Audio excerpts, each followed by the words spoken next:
నమస్కారం. G3 media morning bulletin కు స్వాగతం. ముందుగా ముఖ్యాంశాలు చూద్దాం.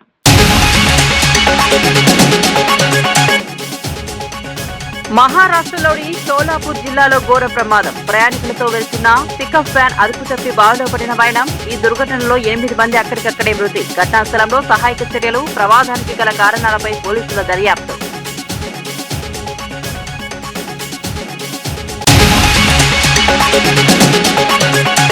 అమరావతి రాజధాని పనులు శరవేగంగా జరుగుతున్నాయన్న మంత్రి. పనులపై జరుగుతున్న విష ప్రచారాన్ని ఆపాలని హితవు. వర్షం వస్తే పనులు ఆగిపోతాయన్న వార్తలను ఖండించిన లోకేష్. పనుల పురోగతిని చూపిస్తూ ఎక్స్ వేదికగా వీడియో విడుదల.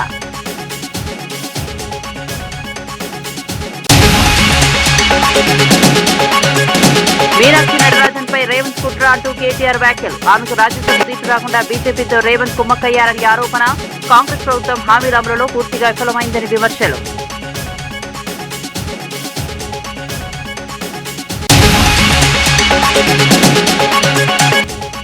కాకినాడ జిల్లాలో తప్పిపోయిన చిన్నారి జ్ఞానేశ్వరి కోసం గాలింపు ముమ్మరం. ఉప ముఖ్యమంత్రి పవన్ కళ్యాణ్ ఆదేశాలతో రంగంలోకి దిగిన ఎన్డీఆర్ఎఫ్.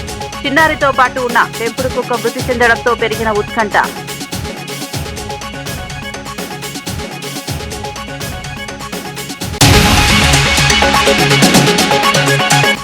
దక్షిణ కోస్తాంధ్ర నుంచి తమిళనాడు వరకు విస్తరించిన అల్పపీడనం. ఏపీలోని పలు జిల్లాలకు వర్ష సూచన జారీ. కొన్ని జిల్లాల్లో ఉరుములతో కూడిన మోస్తారు వర్షాలు.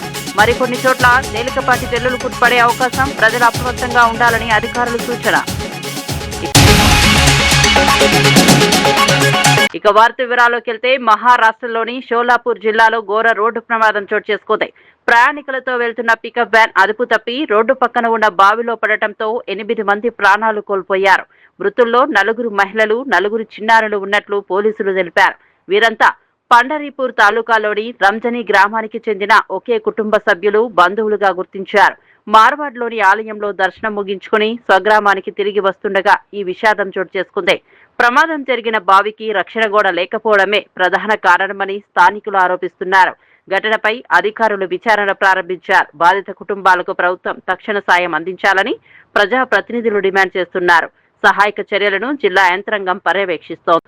అమరావతి రాజధాని నిర్మాణ పనులు నిరంతరాయంగా జరుగుతున్నాయని మంత్రి నారా లోకేష్ స్పష్టం చేశారు. రాజధాని పనులు ఆగిపోయాయని, వర్షానికి మునిగిపోతోందని జరుగుతున్న ప్రచారాన్ని ఆయన ఖండించారు. నిర్మాణాల పురోగతిని చూపిస్తూ వీడియోను సామాజిక మాధ్యమాల్లో విడుదల చేశారు. అసెంబ్లీ, హైకోర్టు, ఐకానిక్ టవర్లు, ప్రధాన రహదారులు, రిజర్వాయర్ల పనులు వేగంగా జరుగుతున్నాయని వివరించారు. ఎమ్మెల్యేల, ఎమ్మెల్సీలు, మంత్రుల నివాస సముదాయాల నిర్మాణాలు కూడా చురుగ్గా సాగుతున్నాయని తెలిపారు. క్షేత్రస్థాయిలో జరుగుతున్న పనులను ప్రజలు స్వయంగా గమనించాలని కోరారు. వాస్తవాలను పక్కన పెట్టి దుష్ప్రచారం చేయడం సరైంది కాదన్నారు. అమరావతిని ప్రపంచ స్థాయి రాజధానిగా తీర్చిదిద్దేందుకు ప్రభుత్వం కట్టుబడి ఉందని లోకేష్ స్పష్టం చేశారు. సారీ బ్రో, ఏమనుకోవద్దు. అమరావతిలో పనులు అస్సలు ఆగడం లేదు. వర్షం పడితే చాలు పరిగెత్తుకొచ్చి అమరావతి మునిగిందంటూ ట్రోల్ చేసే మీ కష్టాన్ని గుర్తించి ఈ రోజు ఎలాగన్నా మీకు హెల్ప్ చేద్దామని ట్రై చేశాం. కానీ ఏం చేద్దాం, అన్ని సైట్లలో పనులు ముమ్మరంగా జరుగుతున్నాయి. ఐకానిక్ టవర్స్ పనులు, అసెంబ్లీ పనులు, హైకోర్టు పనులు, రోడ్లు, రిజర్వాయర్లు, ఎల్పీఎస్ ప్లాట్ల పనులు, ఎమ్మెల్యే ఎమ్మెల్సీ టవర్లు, ఏఎస్ టవర్లు, సెక్రటరీ బంగళాలు, GO towers, NGO towers, group D towers, Happy Nest, minister బంగళాలు. వర్షం పడిందని ఏ పని ఆగలేదు. అర్థమైందా బ్రో? Amaravati is unstoppable. ఇకనైనా మీ విష ప్రచారాలు కట్టిపెట్టండి. జై అమరావతి, జై ఆంధ్రప్రదేశ్. వర్షాల నేపథ్యంలో అధికారులు మరింత అప్రమత్తంగా వ్యవహరించాలని తెలంగాణ ముఖ్యమంత్రి రేవంత్ రెడ్డి ఆదేశించారు. జూన్ 1న జరిగిన సమీక్షలో ముందస్తు సూచనలు ఇచ్చినా కొందరు అధికారులు సరిగా స్పందించలేదని అసంతృప్తి వ్యక్తం చేశారు. వర్షాల సమయంలో ఫీడ్లో లేకపోయే అధికారులపై కఠిన చర్యలు తీసుకుంటామని హెచ్చరించారు. అవసరమైతే తానే స్వయంగా రోడ్లపైకి వచ్చి పరిస్థితులను సమీక్షిస్తానని చెప్పారు. మానవ తప్పిదాల వల్ల ప్రజలు ఇబ్బందులు పడితే సహించబోమన్నారు. ప్రకృతి విపత్తుల సమయంలో అన్ని శాఖలు సమన్వయంతో పనిచేయాలని సూచించారు. ప్రజల ప్రాణాలు, ఆస్తులను రక్షించడం ప్రభుత్వ ప్రధాన బాధ్యత అని పేర్కొన్నారు. అత్యవసర పరిస్థితిలో వేగంగా స్పందించే వ్యవస్థను మరింత బలోపేతం చేయాలని అధికారులకు దిశానిర్దేశం చేశారు. ముఖ్యమంత్రి రేవంత్ రెడ్డిపై బీఆర్ఎస్ వర్కింగ్ ప్రెసిడెంట్ కేటీఆర్ తీవ్ర ఆరోపణలు చేశారు. కాంగ్రెస్ నేత మీనాక్షి నటరాజన్ కు అన్యాయం జరిగేలా వ్యవహరించారని విమర్శించారు. మధ్యప్రదేశ్ నుంచి రాజ్యసభ అవకాశం లేకుండా అడ్డుకునేందుకు బీజేపీతో కుమ్మక్కయ్యారని ఆరోపించారు. మీనాక్షి నటరాజన్ కాంగ్రెస్ అధిష్టానానికి కొన్ని అంశాలపై ఫిర్యాదు చేయడంతోనే ఆమెపై తప్పుడు కేసులు పెట్టించారని అన్నారు. సొంత పార్టీ నేతలనే వెన్నుపోటు పొడిచే స్వభావం రేవంత్ రెడ్డిదని వ్యాఖ్యానించారు.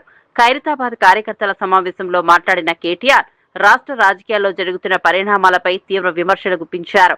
కాంగ్రెస్ ప్రభుత్వం ఈ వ్యవహారంపై సమాధానం చెప్పాలని డిమాండ్ చేశారు. నిరుద్యోగ భృతి ఇస్తా అన్నాడు. మరి సంవత్సరానికి ఎంత ఇవ్వాలి? 4,000 నెలకు చొప్పున 50,000, 48,000 రౌండ్ చేస్తే 50,000. 5 ఏళ్ళకి ఎంత అవుతుంది? 2,50,000. మరి సగం టైం అయింది. ఎంత ఇవ్వాలి ఇప్పటికీ? ఒక్కనికన్నా ఇచ్చిండా? ఇక మా ఆడబిడ్డలకు వాగ్దానం చేసిండు. అత్తకు 4,000, కోడలకు అత్తకు 4,000, కోడలకు 2,500. మరి 2,500 నెలకంటే 12 నెలలకు ఎంత అవుతుంది? 30,000 అంటే 5 ఏళ్ళకి ఎంత ఇవ్వాలి? 1,50,000 ఇవ్వాలి. ఇప్పటికి ఎంత రావాలి? 75,000 రావాలి.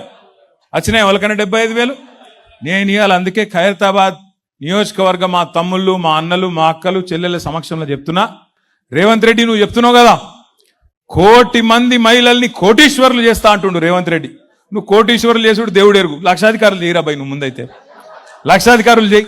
చెప్పినావు కదా ఒక్కొక్కరికి 1,50,000 ఇస్తా అని చెప్పింది కదా ఆడబిడ్డలకు. నువ్వు 1,50,000 రూపాయలు కింద 1,00,00,000 మంది ఆడబిడ్డలకు ఇస్తే నేను రాజీనామా చేసి పోతా అని చెప్పి రేవంత్ రెడ్డి గారికి నేను చెప్తా ఉన్నా. నీ బాధ ఏంది?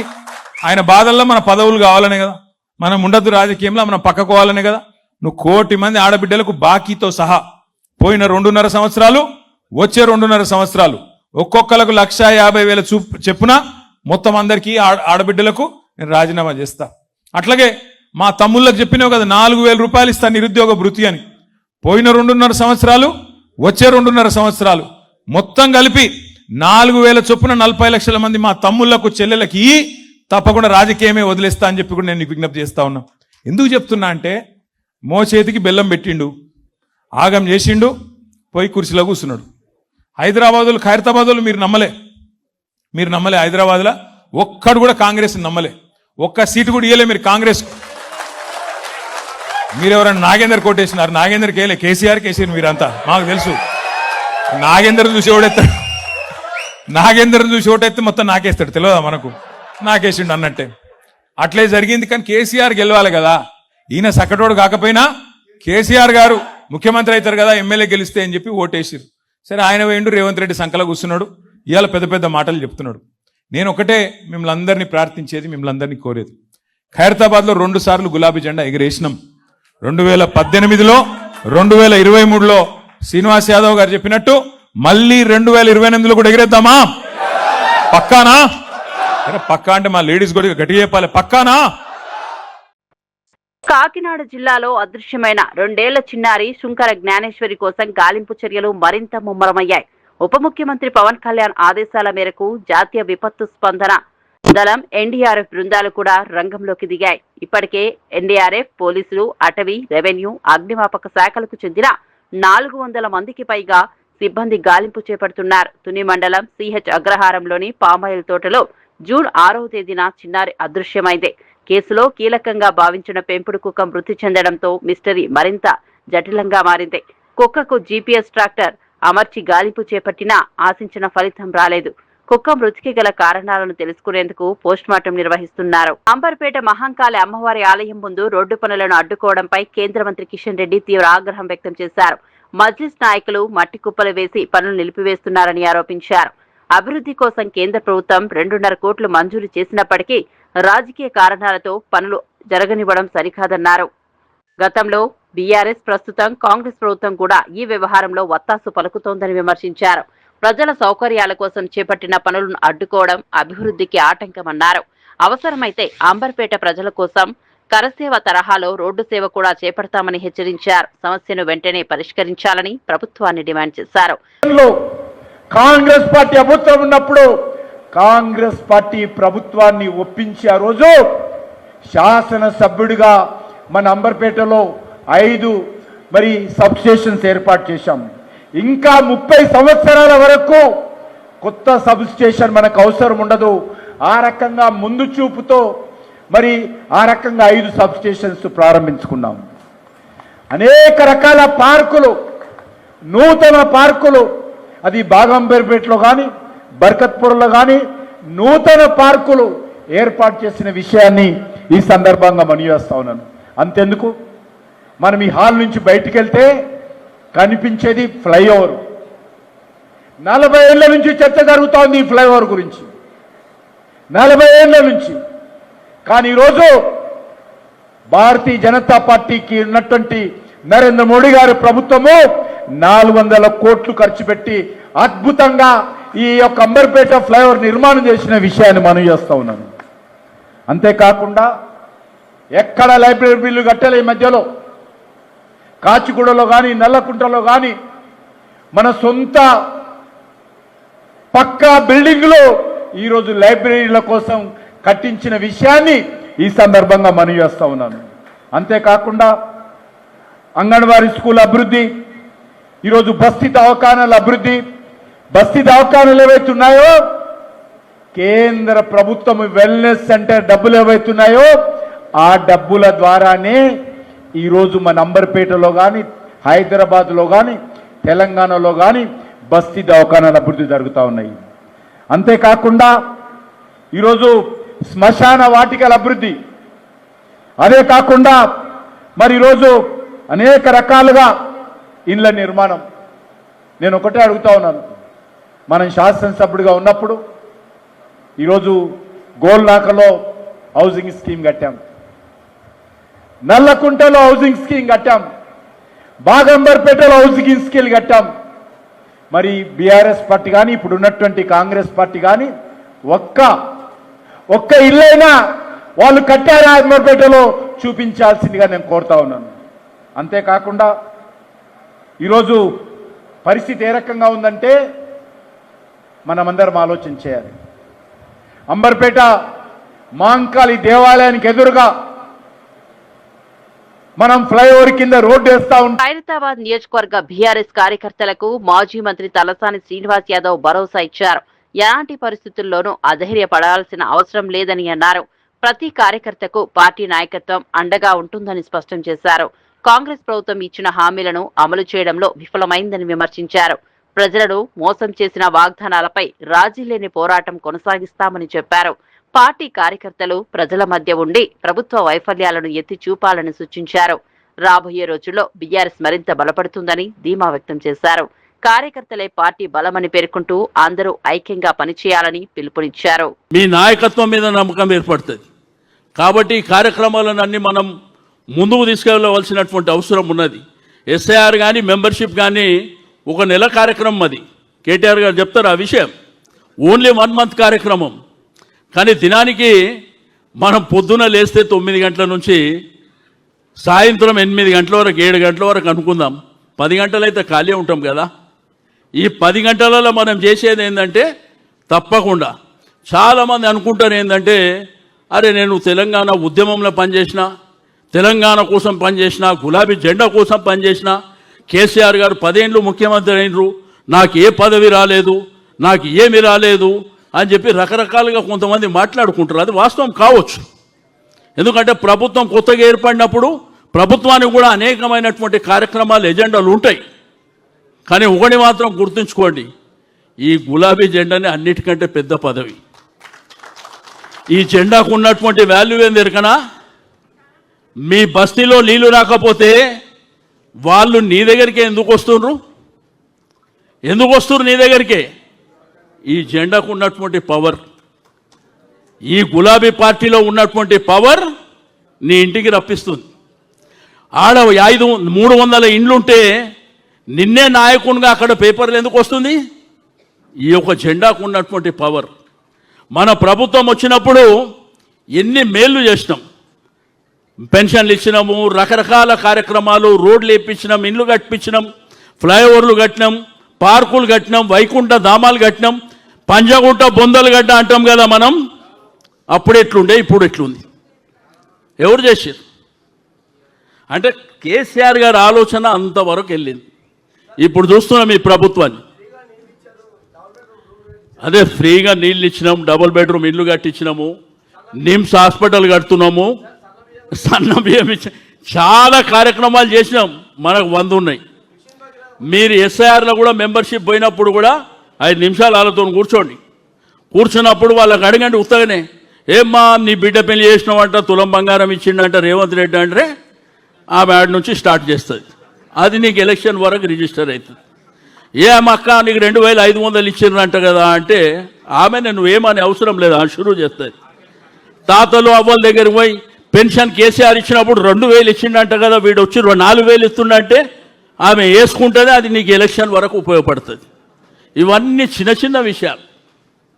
మనం ఇంటికాడ కూర్చొని అది చేసినాం ఇది చేసినాం కంటే మీరు రోజు మీ డివిజన్లో 50 మంది ఉంటే 50 మంది, 100 మంది ఉంటే 100 మంది కార్పొరేటర్గా కాంటాక్ట్ చేద్దాం అనుకున్నటువంటి ఎవరైతే ఆస్పిరేట్స్ ఉన్నారో వెళ్ళండి మీరు బయటికి.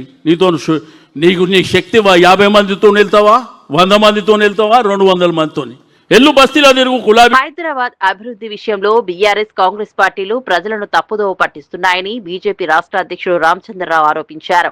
ఫ్యూచర్ సిటీ పేరుతో ప్రజలను మోసం చేస్తున్నారని విమర్శించారు. మూసీ ప్రక్షాళనకు బీజేపీ వ్యతిరేకం కాదని, కానీ ప్రాజెక్టుల పేరుతో పేదలను రోడ్డున పడేయడాన్ని వ్యతిరేకిస్తున్నామని చెప్పారు. తెలంగాణ అభివృద్ధికి కేంద్ర ప్రభుత్వం అందించిన నిధులపై బహిరంగ చర్చకు సిద్ధమని సవాల్ విసిరారు. ప్రభుత్వం శ్వేతపత్రం విడుదల చేసి ప్రజలకు వాస్తవాలు చెప్పాలని డిమాండ్ చేశారు. రాబోయే జీహెచ్ఎంసీ, మల్కాజ్గిరి, సైబరాబాద్ ఎన్నికల్లో బీజేపీకి మద్దతు ఇవ్వాలని ప్రజలను కోరారు. హైదరాబాద్ భవిష్యత్తును కాపాడేందుకు బీజేపీ కట్టుబడి ఉందని పేర్కొన్నారు. అంటే ఈ సగం కన్నా ఎక్కువ పండించినటువంటి ఓట్లని కేంద్ర ప్రభుత్వం ప్రొక్యూర్ చేసింది. ఈ రాష్ట్ర ప్రభుత్వం దానికి ఈరోజు వాళ్ళు దాని యొక్క క్రెడిట్ తీసుకుంటున్నారు. మీరు రాష్ట్ర ప్రభుత్వాన్ని అడుగుతా ఉన్నాను, మీరు ధాన్య ఒక్క చివరి గింజ దాకా మీరు కొంటా రేవంత్ రెడ్డి గారు తెలంగాణ ప్రజలకు మీరు వాగ్దానం చేశారు. చివరి ధాన్యం దాకా మేము కొంటామని. చివరి ధాన్యం దాకా ఇప్పుడు ఏమంటున్నారు? కేంద్రం ధాన్యం కొనాలంటున్నారు. మరి నువ్వు ఎందుకయ్యా ముఖ్యమంత్రి? చెప్పింది నువ్వు, ముఖ్యమంత్రి గద్ద ఎక్కింది నువ్వు. అమ్మ కొనాల్సిందా ఎవరా అంటే కిషన్ రెడ్డి కొనాలి అంట, సంజయ్ గారు కొనాలంట, మా ఎంపీలు కొనాలంట. ఇది ఎక్కడ న్యాయం అని చెప్పి రేవంత్ రెడ్డి గారిని అడుగుతా ఉన్నాను. ఈరోజు ముఖ్యమంత్రి నువ్వు, నీ పని కూడా మా భారతీయ జనతా పార్టీ ఎంపీలు చేయాలని కోరుకుంటా అంటే నువ్వు ఎందుకు ముఖ్యమంత్రి ఇంకా అని చెప్పి అడుగుతా ఉన్నాను. ముఖ్యమంత్రి గారిని అడుగుతున్నాను కదా, మా ఎంపీల మీద మా మంత్రుల మీద స్టేట్మెంట్లు ఇస్తూ ఉన్నారు. వీళ్ళు రిజైన్ చేయాలి, మాకేం రాలేదు, తెలంగాణకు ఏం తీసుకురావట్లేని చెప్పేసి. నేను మళ్ళీ చెప్తాను రేవంత్ రెడ్డి గారికి, ఒక్కసారి తెలంగాణలో జరిగినటువంటి అభివృద్ధి కార్యక్రమాలు చూడండి. చెప్పుకుంటున్న ధాన్యాన్ని కూడా ఆ ధాన్యం కొన్నది కేంద్ర ప్రభుత్వం, ఒక్కొక్క ధాన్యానికి చెల్లించింది కేంద్ర ప్రభుత్వం అని చెప్పి. ఇది అబద్ధం అంట. చర్చకు వస్తామని చెప్పేసి కూడా సిద్ధంగా అని చెప్తాను. ఈ రాష్ట్రంలో ఏం తెచ్చింది కేంద్ర ప్రభుత్వం కాదా? సెంట్రల్ యూనివర్సిటీ మురుగులో ఇచ్చింది కేంద్ర ప్రభుత్వం కాదా? రామగుండం ఫర్టిలైజర్ కార్పొరేషన్ ఇచ్చింది కేంద్ర ప్రభుత్వం కాదా? జాతీయ రహదారులు ఇస్తుంది కేంద్రం కాదా? వరంగల్ కోచ్ ఫ్యాక్టరీ ఇస్తుంది కేంద్ర ప్రభుత్వం కాదా? వరంగల్లో ఉన్నటువంటి ఒక కాజీపేట కాకుండా వరంగల్లో టెక్స్టైల్ పార్క్ తీసుకొచ్చింది కేంద్ర ప్రభుత్వం కాదా? జహీరాబాద్లో ఇండస్ట్రియల్ పార్క్ తీసుకొచ్చింది కేంద్ర ప్రభుత్వం కాదా? ఏం చేయదు కేంద్ర ప్రభుత్వం ఈ రాష్ట్రానికి చెప్పి అడుగుతా ఉన్నాను రేవంత్ రెడ్డి గారిని. 13 లక్షల కోట్లతోని ఇప్పటికు తెలంగాణ అభివృద్ధి కేంద్ర ప్రభుత్వం ఖర్చు పెట్టిన విషయాన్ని మనం గుర్తుపెట్టుకోవాలి. నోరు లేదే, అబద్ధాలే మాట్లాడుతున్నారు. మీ ఎంపీలు రిజైన్ చేయాలని చెప్పి మీరు మున్సిపల్ శాఖ మంత్రి రేవంత్ రెడ్డి గారు, మీరు ముఖ్యమంత్రి కాదు, మున్సిపల్ అడ్మినిస్ట్రేషన్ కూడా మీ దగ్గరే ఉంది. మొన్న ఒక్కరోజు హైదరాబాద్లో వాన పడితే ప్రజలు అతలాకుతలం అయిపోయారు. ట్రాఫిక్ స్తంభించిపోయింది. అల్వాల్లో 2 పిల్లలు చనిపోయారు. మీ యొక్క మంత్రిత్వం బాధ్యత కాదా? అదే మున్సిపల్ అడ్మినిస్ట్రేషన్ మినిస్టర్గా మీ బాధ్యత కాదా? మీరు రిజైన్ చేస్తారా అని అడుగుతా ఉన్నారు. ఈ హైదరాబాద్ సిటీ నగరాన్ని మీరు డెవలప్మెంట్ కోసం చేయాలని అనుకుంటే ఈ యొక్క వానాకాలం వస్తుంది, వానక ముందే సిల్టింగ్ చేయాలి, వానక ముందే నాలాలు తుడవాలి. బీఆర్ఎస్ కార్యకర్తలను పోలీసులు వేధిస్తే సహించబోవని మాజీ మంత్రి హరీష్ రావు హెచ్చరించారు. కాంగ్రెస్ నేతల ఒత్తిడితో అధికారులు ఏకపక్షంగా వ్యవహరిస్తున్నారని ఆరోపించారు. చట్టాన్ని ఉల్లంఘించి రాజకీయ కక్ష సాధింపులకు పాల్పడే అధికారులపై భవిష్యత్తులో చట్టపరమైన చర్యలు తప్పవన్నారు. రాష్ట్రంలో మళ్లీ కేసీఆర్ ప్రభుత్వమే వస్తుందని ధీమా వ్యక్తం చేశారు. పార్టీ కార్యకర్తలు ఎలాంటి ఒత్తిళ్లకు భయపడవద్దని సూచించారు. ప్రజల కోసం పోరాటం కొనసాగించాలని పిలుపునిచ్చారు. అధికార దుర్వినియోగానికి పాల్పడే వారిని ప్రజలు తగిన సమయంలో గుణపాఠం చెబుతారని అన్నారు. బీఆర్ఎస్ కార్యకర్తల హక్కులను కాపాడేందుకు పార్టీ అండగా ఉంటుందని స్పష్టం చేశారు. అందరికీ పేరు పేరున నమస్కారం. మిత్రులారా, ఇవాళ ఈ program SIR special intensive revision అంటే ఈ మధ్యకాలంలో దేశవ్యాప్తంగా కూడా బీజేపీ ప్రభుత్వం ఓట్ల ఏరివేతతో కొన్ని పార్టీలను దెబ్బతీసే కుట్ర చేస్తూ ఉంది అని మనందరం కూడా వింటా ఉన్నాం. ఏంటి అసలు ఈ ఎస్ఐఆర్ ఏంటి? ఒక రాజకీయ పార్టీగా పోలింగ్ బూత్ ఏజెంట్లుగా మనం ఏం చేయాలో మాట్లాడుకోవాల్సిన అవసరం ఉంది. నిజానికి ఎస్ఐఆర్ అనేది ఈ దేశంలో ప్రతి 20 సంవత్సరాలకు ఒకసారి జరగాలని భారత రాజ్యాంగంలో పొందుపరచబడ్డది. ఇప్పటి వరకు 2 సార్లు ఎస్ఐఆర్ జరిగింది. 2002 చివరిసారి ఎస్ఐఆర్ జరిగింది.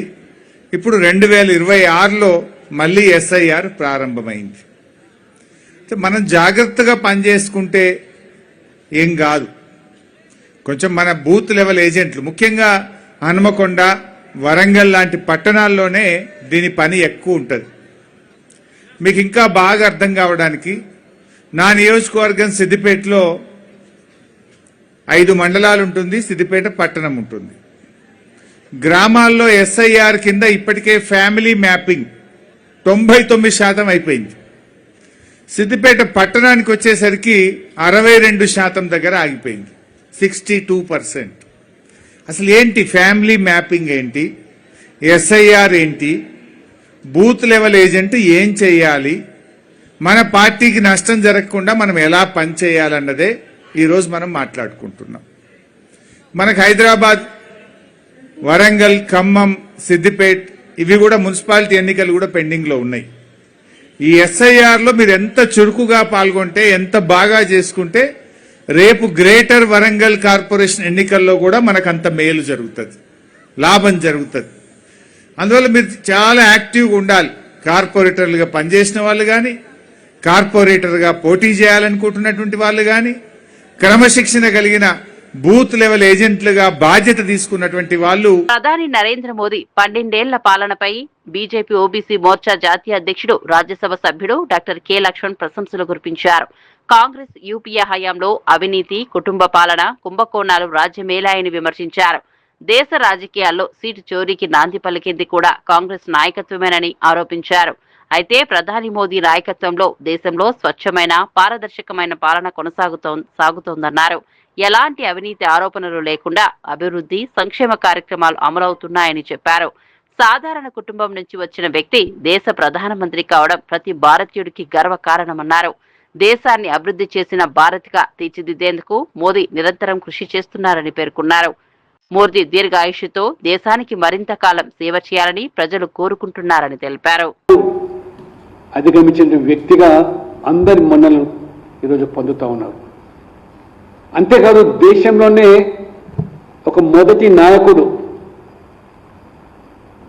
12 సంవత్సరాలు ప్రధానమంత్రిగా, అంతకు పూర్వం 13 సంవత్సరాలు గుజరాత్ ముఖ్యమంత్రిగా, అంటే దాదాపు 25 సంవత్సరాలుగా విరామం లేకుండా ఎన్నికైనటువంటి ప్రజానాయకుడిగా వారు కొనసాగుతూ 8,900 రోజులు మరి ఉన్న 10వ తేదీ నాడు వారు అధిగమించారంటే ఇది దేశ చరిత్రలోనే మొదటి వ్యక్తి. అందులో గతంలో వారసత్వ రాజకీయాలకు కాంగ్రెస్ వారు తెరలేపితే ఎటువంటి ఫ్యామిలీ బ్యాక్గ్రౌండ్, రాజకీయ కుటుంబం నేపథ్యం లేని వ్యక్తిగా ఒక సామాన్య కుటుంబంలో వచ్చిన వ్యక్తి ఇవాళ ఈ రికార్డు సృష్టిస్తే కాంగ్రెస్ పార్టీ నాయకులు, ముఖ్యంగా మల్లికార్జున్ ఖర్గే గారు, నెహ్రూ గారు 1947 తర్వాత వారు ప్రధానమంత్రిగా కొనసాగుతూ ఉన్నారు. కాబట్టి నెహ్రూ రికార్డును అధిగమించలేదని వ్యాఖ్యలు వారైతే చేశారో, మల్లికార్జున్ ఖర్గే గారు చాలా సీనియర్ నాయకులు. ఆ రోజు కాంగ్రెస్ పార్టీ స్వాతంత్రం వచ్చిన తర్వాత ఎవరు ఈ దేశానికి ప్రధానమంత్రిగా ఉంటే బాగుంటుందని చెప్పి ఆనాటి మరి కాంగ్రెస్ పార్టీ ప్రొవిన్షియల్ స్టేట్స్ నుంచి వారు పేరు కోసం ఆ రకంగా ప్రతిపాదనలు తీసుకొస్తే ఆ కాంగ్రెస్ పార్టీలో ఉన్నటువంటి వివిధ ప్రావిన్స్ల యొక్క నాయకులు అందరూ కూడా దాదాపుగా సర్దార్ వల్లభాయ్ పటేలే ఈ దేశానికి మొదటి ప్రధానమంత్రి కావాలి, అప్పుడే దేశం. కేరళలోని ప్రసిద్ధ శబరిమల శ్రీ అయ్యప్ప స్వామి ఆలయం మిథున మాస పూజల కోసం భక్తులకు తెరుచుకుంది. పూజారులు ప్రత్యేక పూజా కార్యక్రమాల నడుమ ఆలయ తలుపులను తెరిచారు. ఆలయ పరిసర ప్రాంతాల్లో వర్షం కురుస్తున్నప్పటికీ పెద్ద సంఖ్యలో భక్తులు అయ్యప్ప స్వామి దర్శనం కోసం కొండపైకి చేరుకుంటున్నారు. దర్శనానికి వచ్చే భక్తులు ముందుగానే అధికారిక వెబ్సైట్లో వర్చువల్ క్యూ బుకింగ్ చేసుకోవాలని ఆలయ అధికారులు సూచించారు. మిథున మాస పూజలు, ప్రత్యేక ఆరాధనలు పలు రోజుల పాటు కొనసాగనున్నాయి. పూజా కార్యక్రమాలు పూర్తయిన అనంతరం ఈ నెల 19న ఆలయాన్ని తిరిగి మూసివేయనున్నారు. మరోవైపు ఇటీవల వెలుగులోకి వచ్చిన బంగారం చోరీ కేసు దర్యాప్తులో భాగంగా ప్రత్యేక దర్యాప్తు బృందం ఆలయ పరిసరాల్లో తనిఖీలు నిర్వహిస్తోంది. భక్తుల రద్దీ, భద్రతా ఏర్పాట్లపై అధికారులు ప్రత్యేక దృష్టి సారించారు. శబరిమలలో ఆధ్యాత్మిక వాతావరణం నెలకొనగా స్వామి దర్శనం కోసం భక్తులు భారీగా తరలివస్తున్నారు.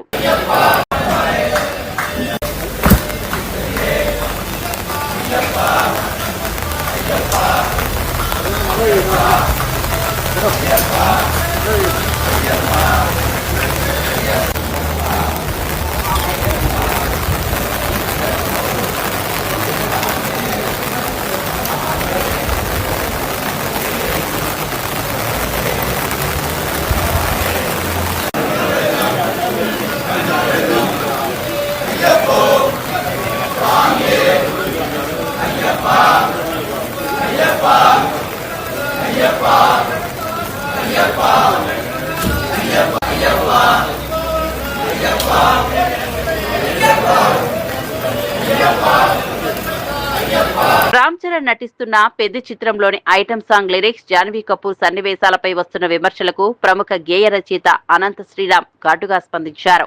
ఐటమ్ పాటను ఆస్వాదించే ప్రేక్షకులకు ఒక ప్రత్యేకమైన వినోదాన్ని అందించాలనే ఉద్దేశంతో ఆ పాటను రాశానని చెప్పారు. దానిని ఎంజాయ్ చేయలేని వాళ్లే అసలు ఐటంగాళ్లంటూ విమర్శకులకు కౌంటర్ ఇచ్చారు. జాన్వీ కపూర్ పాత్ర, ఆమె సన్నివేశాలపై వస్తున్న అభ్యంతరాల గురించి కూడా ఆయన తన అభిప్రాయాన్ని వెల్లడించారు.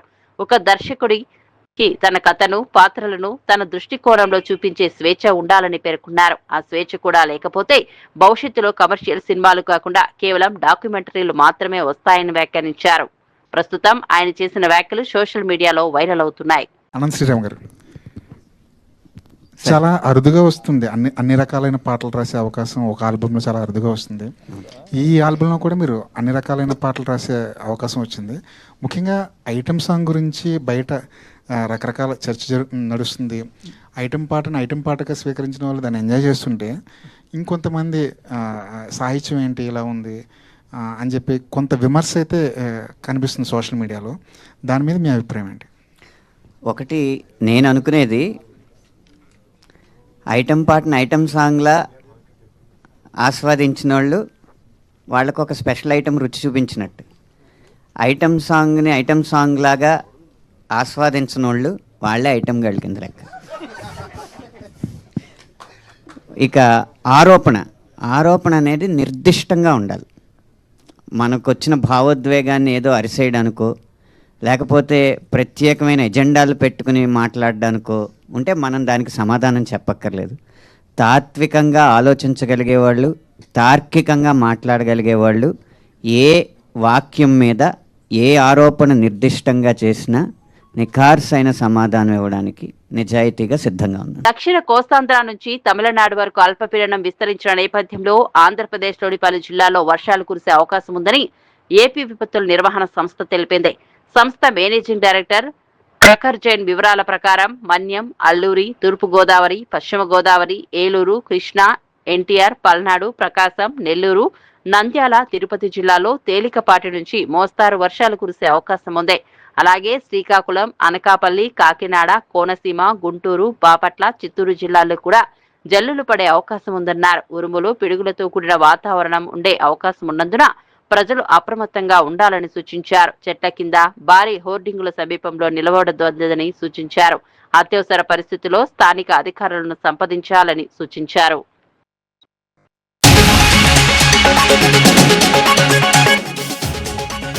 మహారాష్ట్రలోని షోలాపూర్ జిల్లాలో ఘోర ప్రమాదం. ప్రయాణికులతో వెళ్తున్న పికప్ వ్యాన్ అదుపు తప్పి బావిలో పడిన వైనం. ఈ దుర్ఘటనలో 8 మంది అక్కడికక్కడే మృతి. ఘటనా స్థలంలో సహాయక చర్యలు, ప్రమాదానికి గల కారణాలపై పోలీసుల దర్యాప్తు.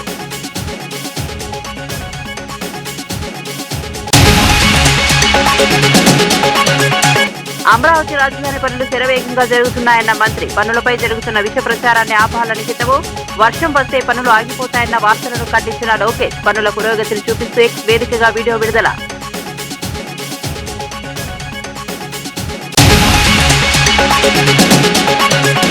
మీనాక్షి నటరాజన్ పై రేవంత్ కుట్ర అంటూ కేటీఆర్ వ్యాఖ్యలు. ఆమెకు రాజ్యసభ సీటు రాకుండా బీజేపీతో రేవంత్ కుమ్మక్కయ్యారని ఆరోపణ. కాంగ్రెస్ ప్రభుత్వం హామీల అమలులో పూర్తిగా విఫలమైందని విమర్శలు.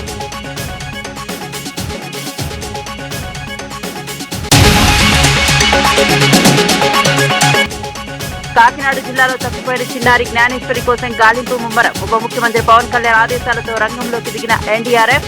చిన్నారితో పాటు ఉన్న పెంపుడు కుక్క మృతి చెందడంతో పెరిగిన ఉత్కంఠ.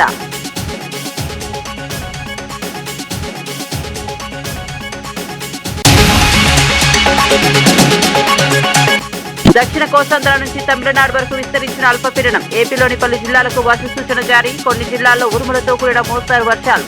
మరికొన్ని చోట్ల తేలికపాటి జల్లులు పడే అవకాశం. ప్రజలు అప్రమత్తంగా ఉండాలని అధికారులు సూచన. ఈ G3 మీడియా బులెటిన్ విశేషాలు. మరిన్ని వార్తలతో మళ్ళీ కలుద్దాం. నమస్కారం.